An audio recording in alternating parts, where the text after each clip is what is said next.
dancer. Anything we don't love. It will be like highway.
Ladies and gentlemen, all right, I don't know why we are not able to live stream on Twitter anymore. I'm going to have to figure that out. But if you are watching this and you follow me on Twitter, please share this video out, please. so the people on Twitter can know that we are live.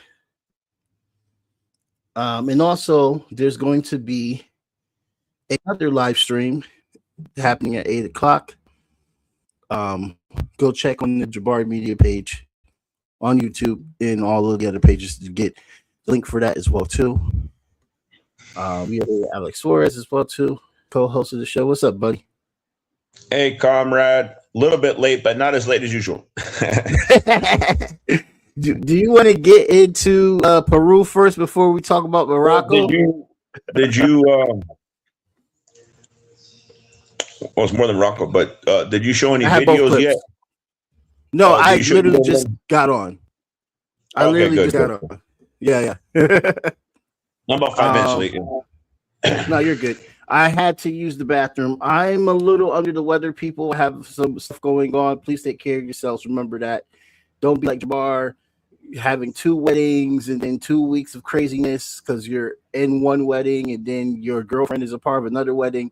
It was chaos. So, I gotta recuperate. So, without further ado, let's get with the show. Let's talk about Peru first, comrade.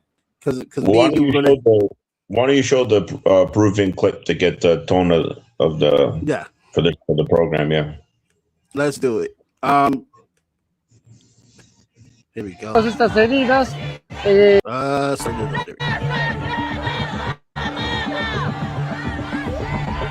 Estamos aquí en la capital una vez más para rechazar este gobierno del continuismo de la señora Keiko Fujimori, porque ellos son los que mandaron asesinar y les causaron todas estas heridas en nuestras regiones, ¿no? Cuando llegaron y masacraron a nuestros pueblos. Es un retroceso a nuestro país, retroceder a aquellos años que hemos vivido en los 90, tantos asesinatos, tantas masacres, tantas desapariciones, esterilizaciones forzadas, entre otros. Esto es la señora Keiko Fujimori.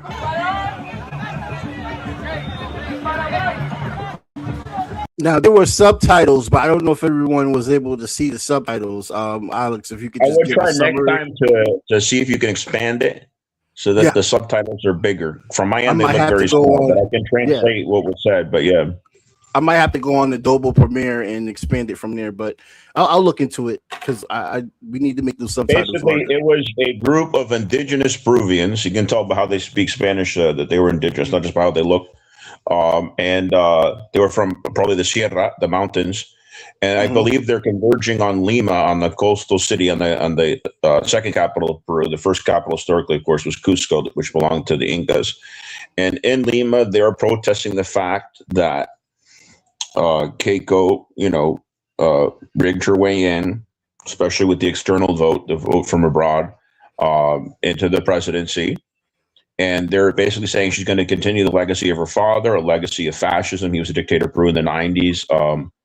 Her father was even convicted of war crimes such as forced sterilization of indigenous women in the mountains of Peru in the Andes.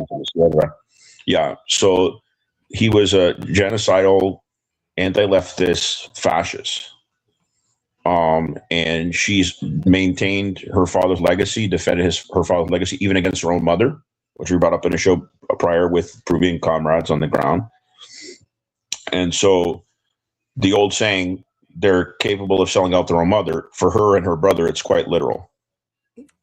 They even brought up on the show something I didn't know, the Peruvian comrades. And I'm Peruvian American, but I'm not, in contact with comrades down there, that there was an opportunity for Keiko even to release her father from one of the Peruvian presidents that was in power for a short time, because, they're constantly changing. And she said, no. That's my whole campaign. That's my whole fundraising, is to fight for my father's release. Keep him in there. So, yeah. So she's capable of betraying her mother, her father, who she's using legacy with the far-right Peruvians, with the elitist bourgeois white Peruvians, descended of the Spaniards to back her, of the conquistadors. But this is somebody with no scruples, with no principles whatsoever, that's completely capitulated to the U.S. empire and to the Trump regime, much like we see in Colombia. and I'm not sure exactly what his name is. I haven't paid much attention to him. But he has the new incoming president of Colombia has ties to narco, has a mansion in Miami, has business ties with the Trump mafia family. You know, it's almost like it's a what's the saying? It's a prerequisite to become a president of a Latin American country. You have to have narco ties, and you have to have CIA ties, and Miami ties, and Trump ties.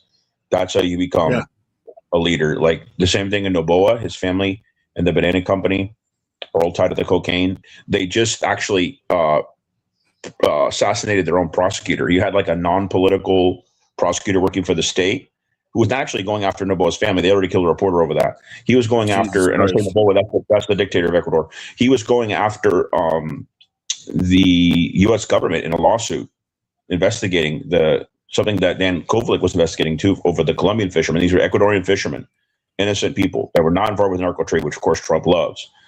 He always loves narco trade, but these were actually innocent fishermen, working class people on the coast of Ecuador that just make it look like they were doing something against narco terror. They assassinated, I believe, in international waters. And so when the prosecutor who were doing their job in Ecuador to find out about this, they were assassinated as well. Jesus Christ. So this is what we're dealing with. In Bolivia, dictator Paz, who was born in Spain, continues to be in power. It's really depressing. As a matter of fact, I find a lot more optimism in what's going on in North Africa and Spain right now. There's a lot of possibility to free people there, especially the Western Saharans. I'd much rather talk about that. Unless you have any questions. Play the clip. Yeah, let's go to the second clip. Let's play the clip. Because I got some stuff I need to address as well too. This is going to be me and Alex had a little back and forth while I was working on this. So let's play the clip.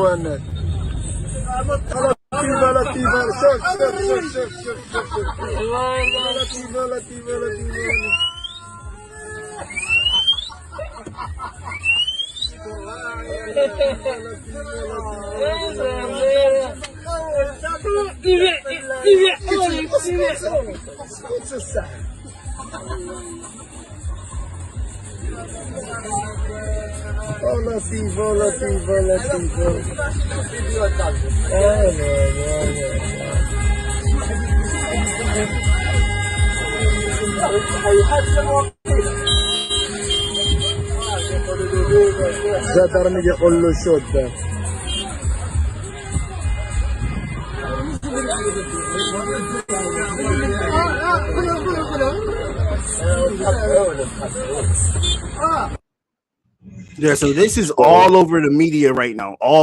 This is all over the news. Yes. Basically, King, his name is Muhammad, right? The second, the sixth, Muhammad the sixth, or the fifth? I don't remember what number it was, but you're talking about the Moroccan king, correct? Yeah, the Moroccan king. And the way to say king in Arabic is Amir, just in case. But yes, the Moroccan Amir is a reactionary dictator who oppresses the people of Western Sahara. We'll get into that. But he is in cahoots with the Israelis. He's in cahoots with Trump. And this is a way to punish Spain because there is a Spanish-controlled enclave. It belongs to Morocco. I'm not going to say it doesn't. But there is a Spanish-controlled enclave that Morocco never give a damn about. They let the Spanish control it. Now, all of a sudden, they're dumping. I think the figures was as high as, I won't say dumping, they're human beings, but they're placing people. I heard figures as high as like 300,000 people into the main conclave in Quetta in North Africa, which has been under Spanish control, I believe, for centuries. They're releasing like convicted criminals and undercover police and undercover Moroccan military into Quetta right at the time that Pedro Sanchez is standing up to Trump. It's not coincidental. Pedro Sanchez is standing up to Trump and Netanyahu, saying that international law should be applied, saying that he's not going to let the U.S. bases launch missiles into Iran. Now, the difference between Pedro Sanchez and Meloni, who's on the right in Italy, is she only uses her words. She said, of course I oppose the U.S. war on Iran. And he's like, have you done anything with the bases? Oh, no, we can't. That belongs to the United States. What about Spain? Silence. Because Pedro Sanchez is proving you can stand up. And he was the first to stand up. After that, I believe Portugal, Belgium, a few other European countries said, yeah, we're not going to go along with this war either. And so the best way for Netanyahu's buddy Mohammed, the dictator, the emir of Morocco, to retaliate is to do these acts. I see right through it because I know the history. Now let's go into Western Sahara. I first actually learned about Western Sahara when I was in Venezuela. Before that, I knew that it was a country that existed between Mauritania and Morocco. Mm-hmm. I remember we talked once to Chris Richards about the history of Mauritania. I used to date a woman that was Mauritanian. Yeah, all that region at one point was Mauritanian. And the queen of Mauritania was the daughter of Cleopatra and Mark Antony. She fled Egypt after her father, was killed and her mother killed herself. And she was able to marry a Roman ruler of Mauritania. And she was queen of Mauritania, and she had North African blood, right? Because Cleopatra was a mix of the Macedonians and the Egyptian pharaohs. Right. She was way back Macedonian, part Roman, and North African mulatto in a way, or mulatto, as you would say in Spanish, the feminine version. That's it. I'm glad you brought that up, actually. So, are you familiar with the singer named Carlos Santana? Yes. One of his most famous songs, I believe, is called "Black Magic Woman." It's a classic. One of the lyrics in that song is mulata. Now, when we say mulata in Spanish, it has no negative connotation whatsoever. You can tell a person of color, a woman who's half black, half white, or mixed, mulata, and it's respectful. There's nobody in Latin America that's going to be offended by that. And so at one time, I didn't know this because I'm so immersed in Latin American culture, even though I'm American. I'm not always politically correct because I'm more in tune with my Latin American culture. So one time I asked a woman if she was mulatto, and she took huge offense to it. And I'm I come from a Latin American background, right? Like that doesn't say it's not anything controversial in Latin America. And even Santana's one of his most famous songs. They say mulata throughout it, and nobody protested it back then. I think it was a song that came out in the 1960s. So it's only relatively recent history in the United States that's considered offensive, but it's still not considered offensive. It's recent. It was always a term. It was always a term throughout centuries. It's recent that certain, I wouldn't say all black people are offended by that term, but there is still a generation that is, and then there's a generation that's not. And then people don't even use it anymore. Honestly, only people that use it is when. Let me get into Western Sahara. But I'm glad you brought up that word because I want to stress that if I ever do say that to somebody, it's because I'm saying it as a Latin American, not as an American white guy or whatever. But anyways, Mauritania, Western Sahara, which used to be part of Mauritania, never part of Morocco. So the Moroccans control Western Sahara, and they're neighbors of the Moroccans, but they've never been part of Morocco. So they're their own group, they're their own an ethnic group, and they're occupied against their will by Morocco. Now, when I started learning and actually meeting people from Western Sahara and Venezuela that were there as election observers in 2021, and they spoke perfect Spanish, I'm like, wow, they speak really good Spanish. How can they speak Spanish so well in Western Sahara? Because again, I didn't know all the history. Mm-hmm. And they were like, because they were a Spanish colony. Morocco was mostly a French colony. So the few Moroccans that do speak Spanish, they don't necessarily speak it very well. They speak it maybe as a third language after French and Arabic.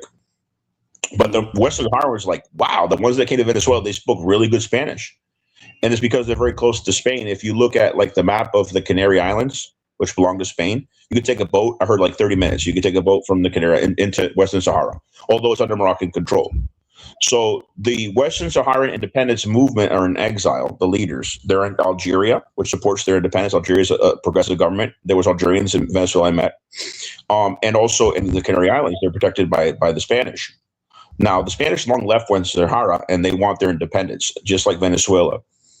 So interestingly enough, every single country, Tunisia, Egypt, etc., that belongs to North Africa, participated in the observing of elections in Venezuela when I was there, except for Morocco. So I kept asking, why are there no Moroccans here? And they're like, because of Western Sahara, because there's Western Saharan officials here, because they know we support their independence. And that's when I started learning more.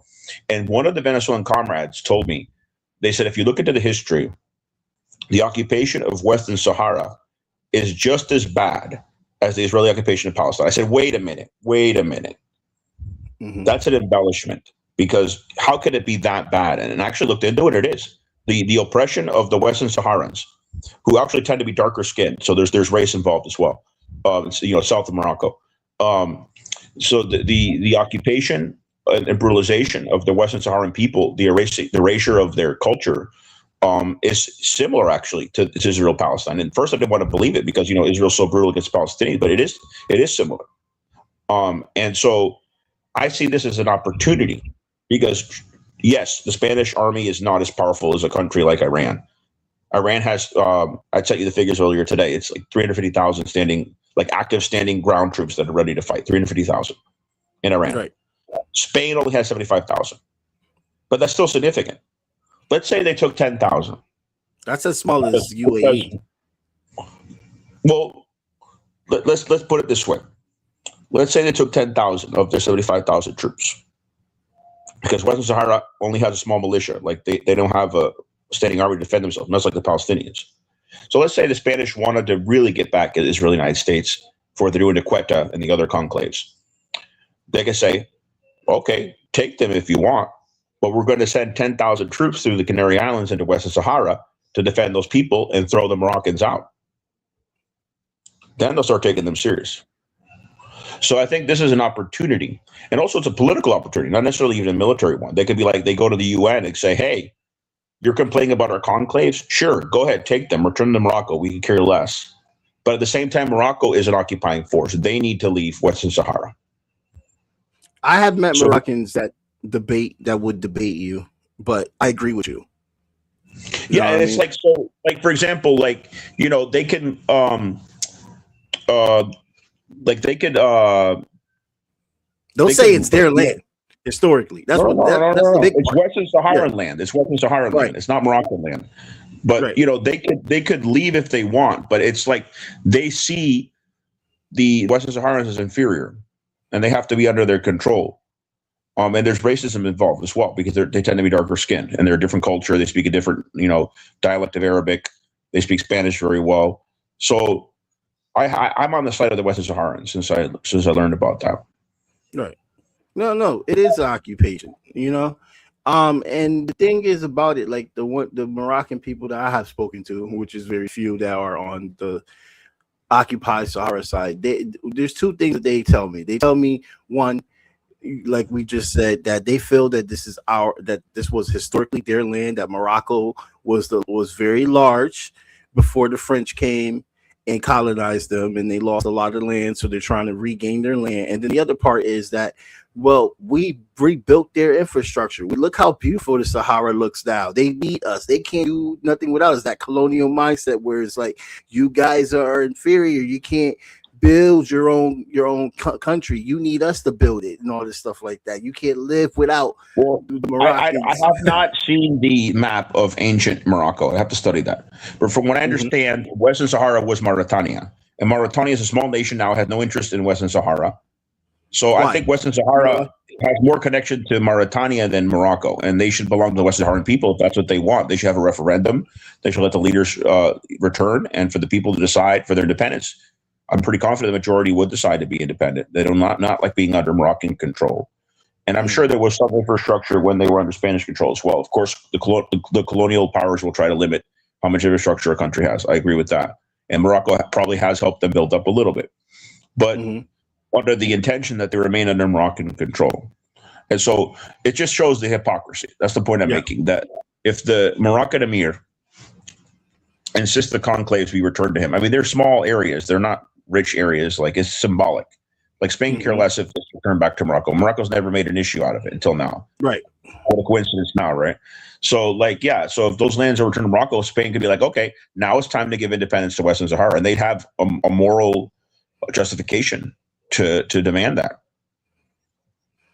You're saying if Spain demands that?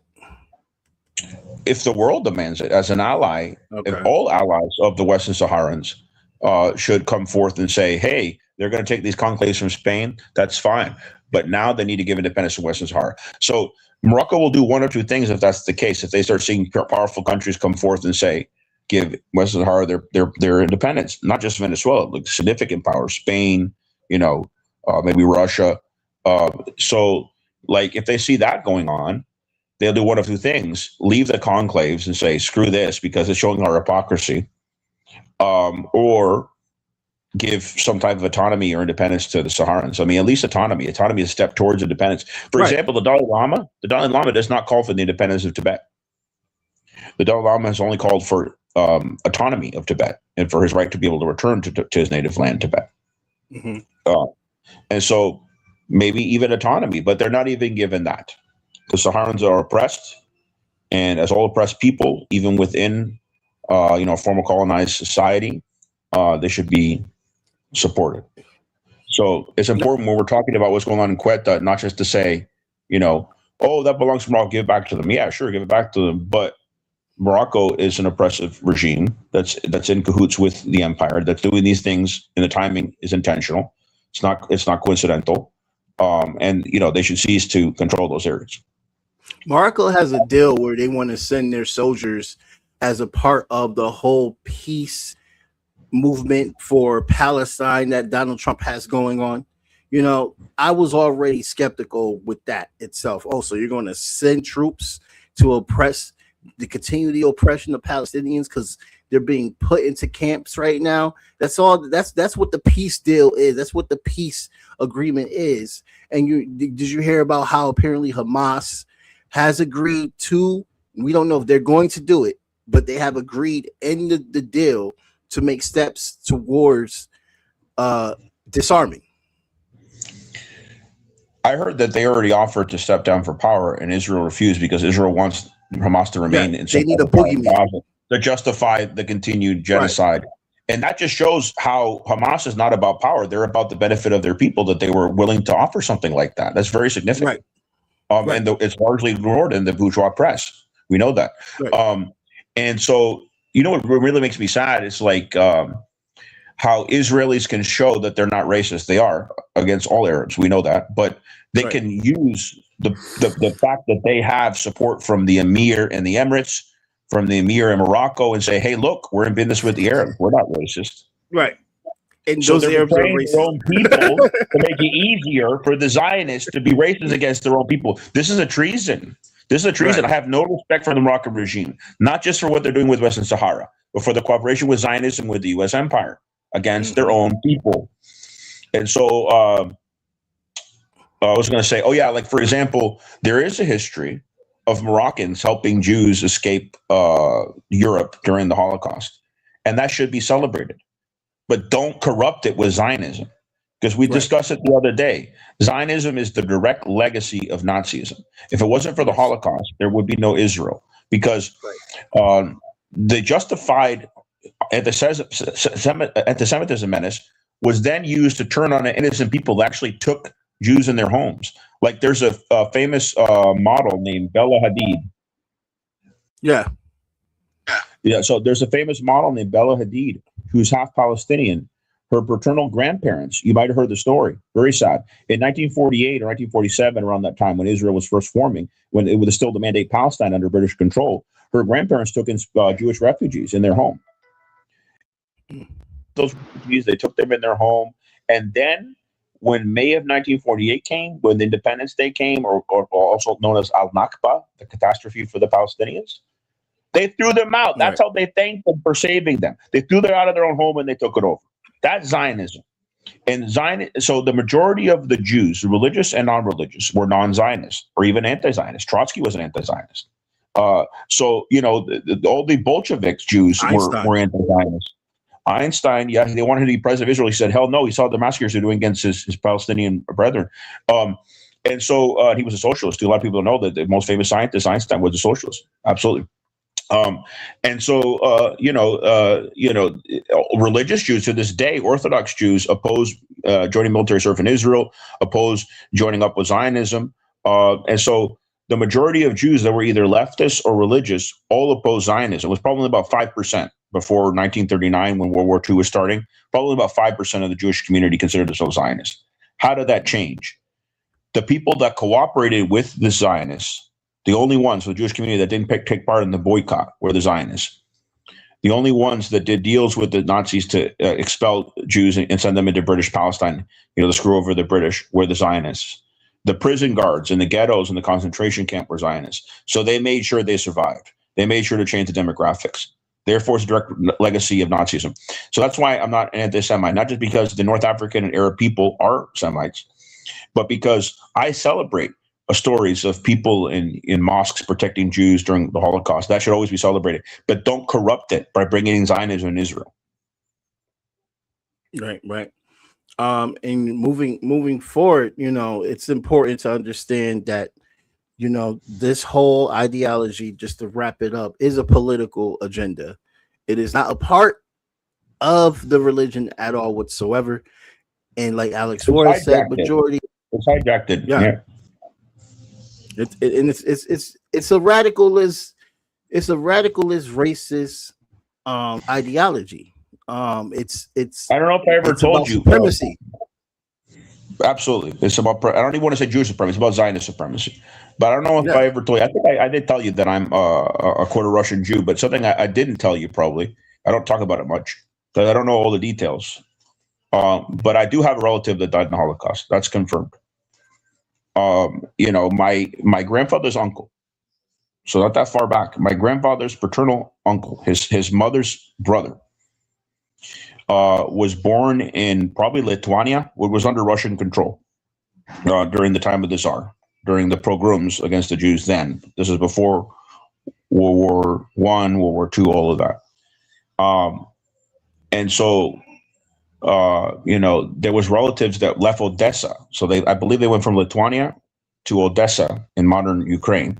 And they took the port of Odessa to New York, Ellis Island, and then ultimately migrated to Boston, where my mother was born, where I was born. And this uncle had to be left behind in Odessa because he had a club foot. So it was discrimination that he faced as a Jew and also as a handicapped person. And so, at that time, they were very strict about physical disabilities and boarding the ship. And so there's actually in the Holocaust Memorial Museum in New York City, a letter written by my great-great-uncle to the family from Romania. He went to a terrible place because Romania was total collaborators of the Nazis. And then nobody knows what happened to him after he sent that letter. He probably was killed by either collaborators or the Nazis themselves. So I do have a connection with that. And I have a connection with Norman Finkelstein. Met him several times. There was a communication with him for a while. And Norman Finkelstein's parents, all of his members of his family on both sides were killed in the Holocaust, except for his parents. And they were in Warsaw during the Warsaw Ghetto Uprising. I remember he said in an interview that his parents didn't take part of the fighting. They probably would have died, but that his aunt did. He said he believed his mother's sister was one of the people that was fighting that was killed in the Warsaw Ghetto Uprising. And his parents survived that. And I don't want to say he's an anti-Zionist, but he's very pro-Palestine. The thing is, he's pro two-state solution up till now. Yeah. So is Chomsky, but who had also met. But and there's an author, I can't think of his name. We tried to get him on the show. I'm trying to hear back from him. He's got like a lot of followers. An author, a Jewish author, and the Zionist that wrote a lot about this stuff, about the collaboration between Zionism and Nazis. I can't think of his name right now. I have him on Twitter, but. My position, by the way, is I'm actually in favor of both a two-state and a one-state. And I'll tell you why. How did the Jews get their, not the Jews, how did the Zionists get their Jewish state? They accepted the UN, absolutely, but they accepted a two-state solution and then made it a one-state. Yeah. So I'm only for a temporary two-state solution. Mm-hmm. Not only because the consensus of the world is almost always exception of like Micronesia, Israel, the United States, for a two-state solution. But it's a way towards a one-state solution that's just Palestine. How can they do that? With migration. They can pass a law once they have their own state that says the right of return and their descendants. That's millions of people. That'll change the demographics where they don't have to kick Jews out of Israel proper. They have to leave West Bank and East Jerusalem and Gaza. That's international law. And but Lebanon. They could even stay in the 48 borders, of Israel. There could be two states, but then eventually the Palestinians will overpopulate the Israelis. It'll become one state. You can bring them back from Jordan. Or one state. Yeah, they come back from Jordan. They come back from, there's not a lot of Palestinians in Egypt, but there's still some in Lebanon. Yeah, it's like from those countries around. By the way, they're saying that the next countries that Israel wants to take over are Turkey and Egypt. Yeah, well, Egypt was a false flag. Target, but Huh? There was a false flag on the oil tanker ship at one of the ports in Egypt, and Iran already said that they were not a part of that. That's Mossad all over.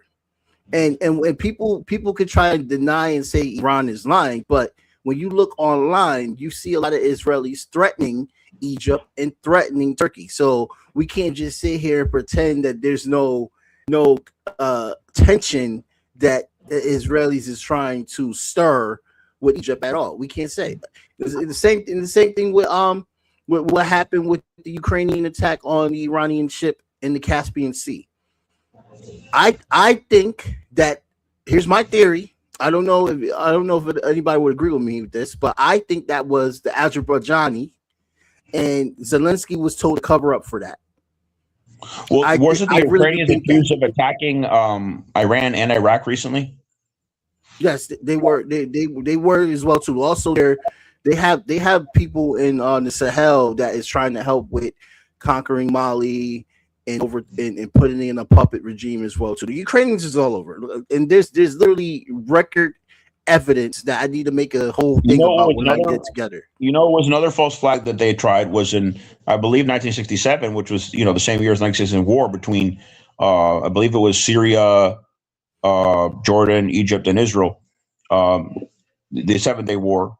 There was another war in 73 as well, and of course 48. But in 1967, there was a false flag against the USS Liberty off the coast of Egypt that they were trying to blame on Nasser.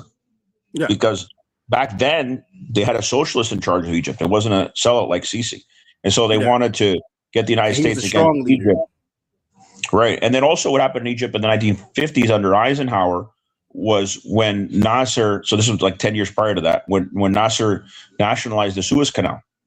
The British, the French, and the Israelis went in, and they asked Eisenhower to join up, and Eisenhower refused, and then they had to withdraw. So, at least he refused on that. I guess he saw Nasser more of a nationalist than a socialist, but he was both. It was possibly both. As a pan-Arabist, you could do both. Yeah. And you see, they attacked Iraq too. They're trying to make this a broader war. Spread war around. Let's get the Ukrainians involved. Even Zelensky was talking smoke, but then the foreign minister said nothing's going to happen. He's a chicken shit. He backed off. He's not going to do anything. Iran. I don't know if he apologized to Iraq, but he apologized to Iran. He's just interested in staying in power. He might even handle the Russians. Yeah, but Zelensky's a chicken shit, man. Put him in a room with Putin. Putin knows judo. He kick his ass, man. Yeah, and here's the thing. When you look at what I was about to say, oh crap, we're talking about Ukraine. Here we go. When you look at Odessa, you mentioned Odessa a while ago. Odessa seaports is what they need to keep their war going, and Russia is closing that down. So we're literally witnessing a pending collapse of the Ukrainian government. You know who started Odessa? You know who started Odessa? Was that Stalin? No, Tsarina Katarina, the Tsaress of Russia. Oh, are we going way back? Founded the city of Odessa, and they burned her statue. Yeah, there's a long history of Odessa being Russian. They burned her statue down. Very sad. Yeah. I also heard that Catherine the Great was also a progressive czar as well too. She was putting away with the crazy antics that nobles were doing, punishing their people and everything. She actually exiled and got rid of a few nobles that were taking advantage of their peasants. There's a history in that people should look into, because they always hear the negative or the fake negative parts of Russia, not fully understand that country's history. So it's very important to talk about that, actually. But no, Ukraine is definitely going to collapse very soon. I'm not seeing them survive once Odessa is locked down. In Koskieva, I can't even. Do you know who was born near Odessa? You know who was born near Odessa in the region of Kherson? Trotsky. Cool. And that was part of the Russian Empire when he was born there as well. There was a thriving Jewish community there. Once you lose control of the Black Sea, you might as well hang it up. I would love to see what's going to happen next. I would seriously love to see. which is why I knew that there was nothing going to happen between Iran Zelensky had an opportunity to keep Odessa plenty of times, but because he's always capitulated to the West, it's going to go in Russian hands sooner or later. It's going to go back to Russian hands, to be historically accurate. Right. And another entity is that Iran is doing pretty well with removing these bases, and destroying these bases. And they have Especially announced in Jordan. They had a very successful attack on the Jordanian base there, the American base in Jordan. Right. And the Iraqis, their militants is very, very powerful. I don't know if they should be very cautious about trying to piss off northern Iraq, because they have a lot of manpower. And also I just read that a lot of the Syrian militants that fled after al-Jilani took over is actually in Iraq as well too, and they have their weapons, they have their tanks, they have their trucks, and them bombing that area can get them active. We already have Yemen active as well too, with the Saudis, and then people are not paying Peter attention. Hezek recently said that Yemen's not involved in any of this, so he was either intentionally lying, or he just doesn't even know that Yemen's part of the Axis, what they call the Axis. He's part of the resistance, but it's just ridiculous. They just shut down the Red Sea. Maybe he was too drunk during the briefings to know that Yemen's involved here, or maybe he thinks Yemen's in Africa or something. He doesn't even know where it is on the map. There's the people we're dealing with, man. They have barely any education. They're just cronies to Trump. I think they're always drunk, honestly, because your retaliation is that you're going to bomb a house on one of the islands in Iraq. Let me pull up the clip real quick, and I'll keep it on mute. We'll just watch it. But yeah, this is their reaction. We're going to wipe out families and kill women and children. That's how the U.S. responds to their infrastructure on their bases being destroyed. They don't have an answer. They can't get to where the missiles are. And they're also also covering up the casualties. They erased the names of the soldiers that died, and the families said they weren't even contacted by the U.S. government. This is how they treat their own troops. Right. That's ridiculous. And then there's people in the comment section of this saying, "Oh, maybe there was missiles under there." Guys, if you're going to deny this, you have to have better excuses. The missiles in people's houses have been debunked, especially in Iran. There is proof that they have missile cities underground. They are not in people's residential homes. It's why would they need to do that if they have underground facilities? Right. It's illogical. Right.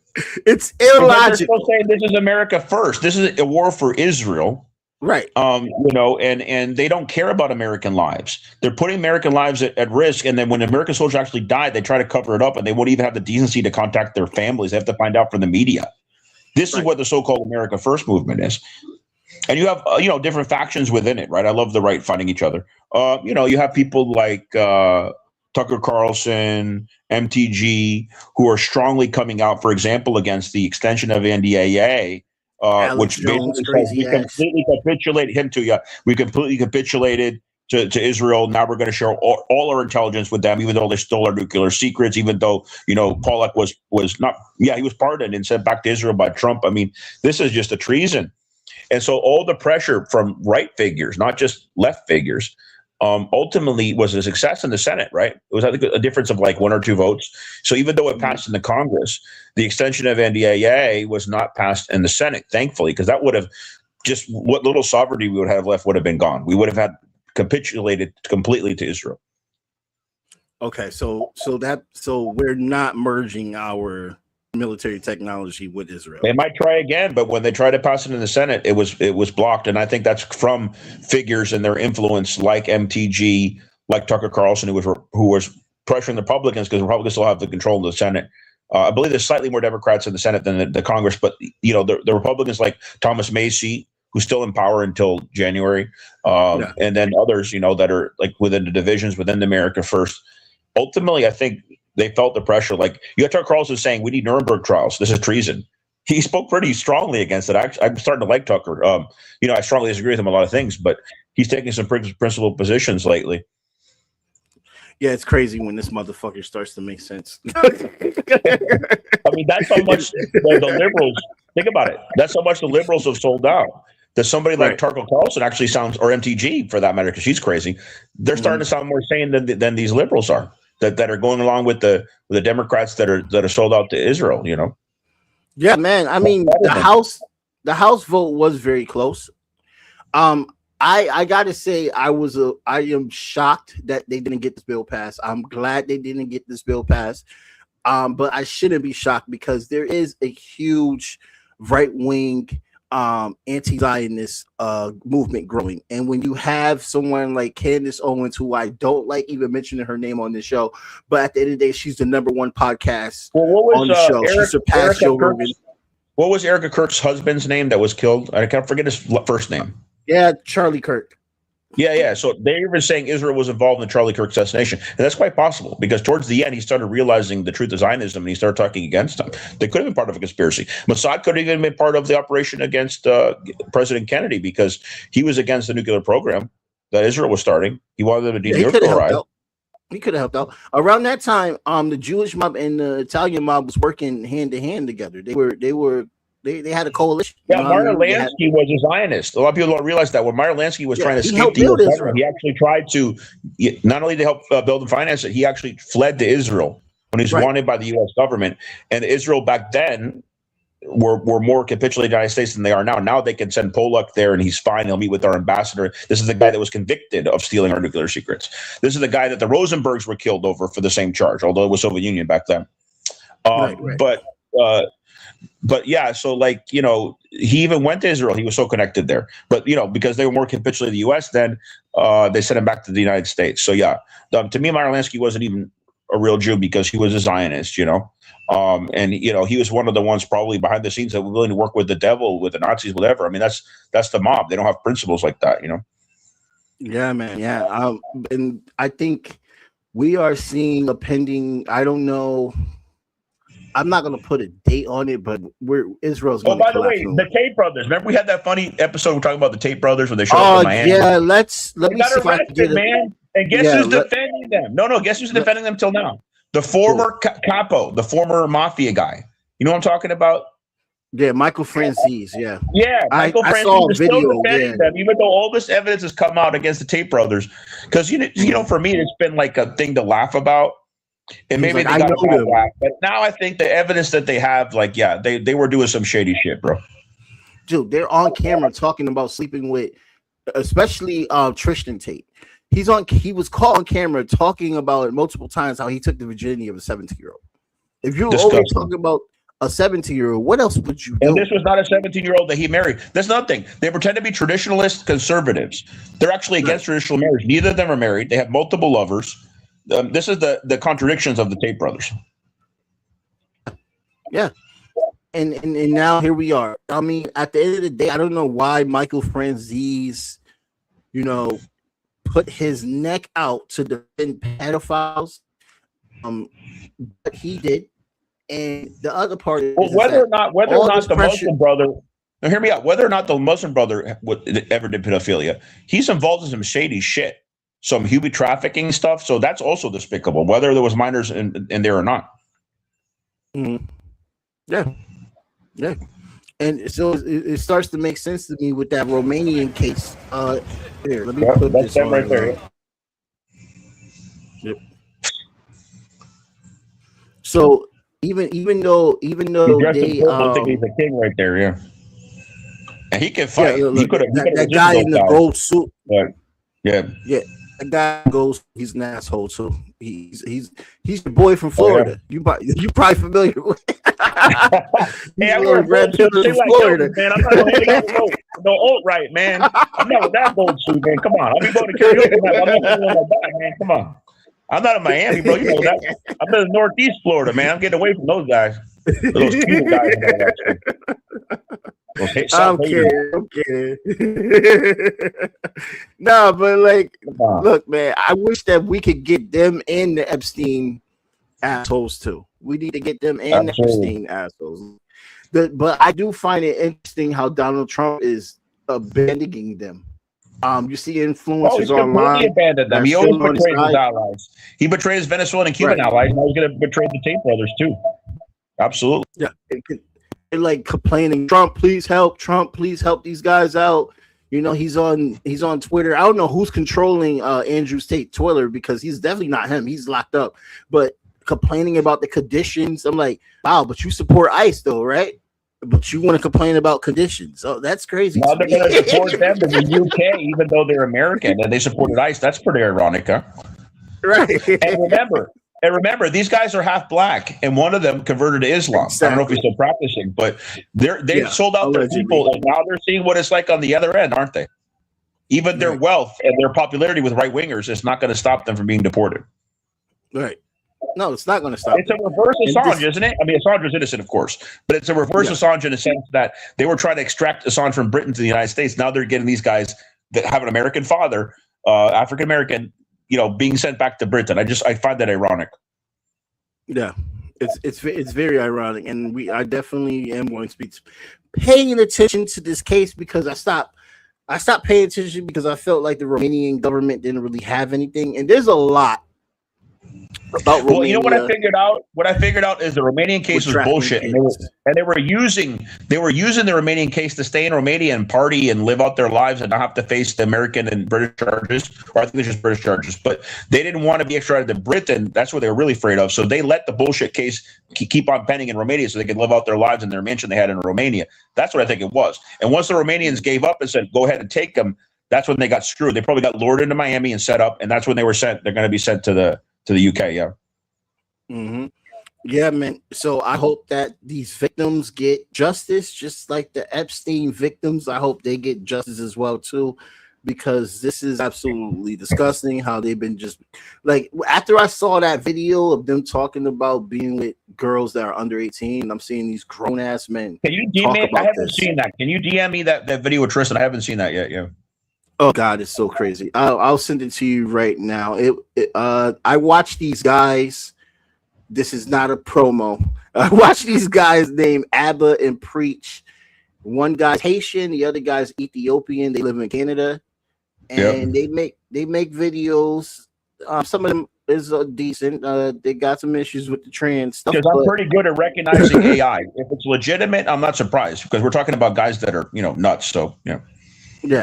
No, they had a clip of Tristan Tate actually being on someone's podcast saying it for paying him on his mouth. They're so arrogant, like Trump on Howard Stern admitted being with minors, like they just slip out in their interviews when they feel comfortable because of their arrogance. Their arrogance could be their downfall, Yeah. No, for real. Also, last thing, we talked about ICE and stuff. Please, people, be careful, because ICE and the police are getting aggressive. I see on the social media, they people getting beat up, people getting shot. Rest in peace to Corey Ruiz. And then there was a 17-year-old boy that got shot up by 3 officers, and he only had a water bottle on his belt, and they're trying to say it's suicide by cop. There's a lot of aggression going on. I feel like they feel emboldened because Trump is in office, and there's a lot more of immunity that they are getting, where a lot of states are having a hard time. They need to impeach Vance and Trump if they win the midterms. Dems, right? We have to pressure the Dems to impeach them both, because guess who will then be in power? A coward or an opportunist who will go with the flow. Marco Rubio, he can be kept in check. But somebody like Vance, hell no. Vance is some ways more extreme than Trump. You got to impeach them both. He's the creature of Peter Thiel. Vance has been groomed by Peter Thiel to do these things, to be a part of the next wave of this fascist regime that Trump is putting together. Like the other day, they reported that Marco Rubio is Catholic. I'm like, wasn't he Mormon? I think he keeps converting, just like he keeps changing his politics because he used to hate Trump. He keeps changing his religion, like Vance is another convert. Like these guys just change their religion and their political, well, Rubio even more so, but just for convenience. Yeah. So I'm looking up the numbers right now. Both numbers of police killings and the numbers of ICE killings so far in 2026. Mm-hmm. Very scary. I expect the police. Didn't they kill Renee Good in January? The year started out with the killing of Renee Good. Yeah. Right. Oh my God, Jesus Christ! So guys, January like, was a terrible month. They extracted Maduro. They killed, that woman in cold blood. Terrible way to start the year. Yeah, I mean, with ICE, there's 30 people that have been murdered, so far in 2026. Well, that doesn't include neglect. You're probably talking about shootings. There are people that died from neglect in the concentration camps as well. Right. We need to add the concentration camp numbers as well too. And also we need to add how many children are pregnant. There was somebody in Texas that had Alzheimer's, and they kept them in the facility, and they didn't transfer them to a health facility, and they died inside. I read about this. There's been like 3 cases of people with confirmed Alzheimer's that were held by ICE. This is Nazi level. 1 second. And then, yep. And so far, guys, so when we talk about police killings, let me bring this up. This is why I do not give up on talking about police killings, because in Europe, it is. I gotta leave early, brother. I gotta leave early. Okay, no problem. But thank you so much, guys. Thank you so much, Alex. Yep. Have a good weekend, brother. You too. Have a good weekend. So this will be the last thing we cover before I leave as well, too. The police killings so far right now is 638 people have been killed by police. This is expected. This is what you see what it says. Other sources project that the total could exceed to 1,260 by the end of the year, with 703 killings recorded through mid-May on the same database. Okay, so they are well on the way to hit their mark that they always hit. On average, the police kill. I'm talking about all police departments around the country. It's a big country. On average, the police kill 1,000 people a year, and they exceed that number. The police exceed that number. I remember there was a time, was it 2024 or 2023, where it was 1,200 and higher. You know what I mean? They continue to murder people in the streets. And this is, and let me show you something real quick. This is why we keep talking about this. I hold up. I just realized I have the that was the ICE one up. But look how many people are killed in Europe. Let's see. Police killing people in Europe in the last, let's go 5 years. Let's do like census.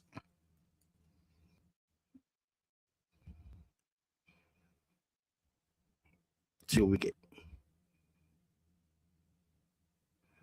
So in custody, looks like Europe got a custody problem. 488 people have died in custody, and it says across the 13 EU countries. France recorded that the highest absolute number was 107 deaths. Wow, France, you were lower than that. Followed by Ireland, 71, 72, Spain, 66, Germany, 60. It was much lower than that about a decade ago. So it looks like Europe is trying to catch up, because 100 is not enough for them. They're going to get higher. That's crazy. But still, though, that amount of people murdered by police in Europe compared to how many people the United States kill a year. United States killing over 1,000 people in a country, a continent of like what? How many countries in Europe? 44 countries. A continent of 44 countries is way less, not even half that number. You know, you get what I'm saying? In the UK, like what happened with Corey Ruiz. In the UK, they have found tactics to disarm people with knives and keep them alive and process them and give them due process and convict them. Here in the US, he had a knife, then he should die. Wow, so we can't train our officers, especially in Corey Ruiz's case. We can't train our officers. Well, there was 4 people surrounding him and he was on the ground. And they could have literally apprehended him right there, but no, you let one of your officers shoot him in the head 3 times. We can't train our officers to do what the UK is doing with disarming people. That's Baltics. That's Botox. I try to say British term, but can't right now. Too American. But anyway, guys, that was the show. Please look out for the clips. I think we had a really good show. We covered everything. We made sure we covered everything this time. I know we have missed like 1 or 2 topics before the live stream, so this is good. So I want to thank you guys so much for coming on and listening. I'll see you at 8 p.m. where I'm going to be on a panel, The Undercurrent, with Warren and their co-host, Laleen Preston Peterson. Not Preston Peterson. Sorry, the font is a little small on my phone, so that's why I couldn't see it all the way. But yeah, I'll be back. I'm gonna see if, hopefully I can stream it on my page as well too. But definitely go to the post on my YouTube. The link is there, and we'll see you at 8 o'clock in 2 hours. All right, yeah, we'll see you at 8 o'clock, guys. So, Valabush. Blank period, yeah. On my black, brown, and indigenous. Gotta holler if you really feeling this. Gotta holler if you really real enough. Other rappers is delirious. Yeah, it's really that serious. Better holler if you really feeling me. I gotta keep it 100, ayy. If you don't like it, then fuck it, ayy. We gonna win in the end, yeah, we gonna live in abundance. I gotta keep it 100, ayy. If you don't like it, then fuck it, ayy. We gonna win in the end, yeah, we gonna. I gotta keep it 100. We gotta stop all the stunting. You know we coming from nothing. Yo, you talking about money, you bluffing. We gotta do something different. We gotta change how we live in. We gotta do better for women. We gotta do better for children. We gotta listen to victims, whether Jewish or Muslim or Christian. It doesn't matter your religion. You gotta stand against the system, or else you just another villain. How you just sitting there chilling?